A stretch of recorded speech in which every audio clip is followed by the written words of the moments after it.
Dadar beredar nih di sini. Mantep gak? Ini dadarnya, ini terus aku pesen yang ada paru. Ini aku tambahin lagi yang kulit ceker.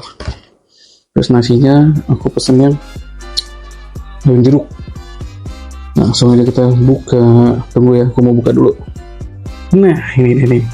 Nah, kita unboxing semuanya. Ada ceker tanpa tulang. Nih, dakbal. Terus ada paru sambalnya nih. Aku lupa sambalnya merah pokoknya. Terus ada sambal hijau ya. Terus dadarnya dong tentunya. Masya Allah, mantep. Sebelum kita nyobain, kita bismillah dulu. Baca doa dulu. Bismillahirrahmanirrahim.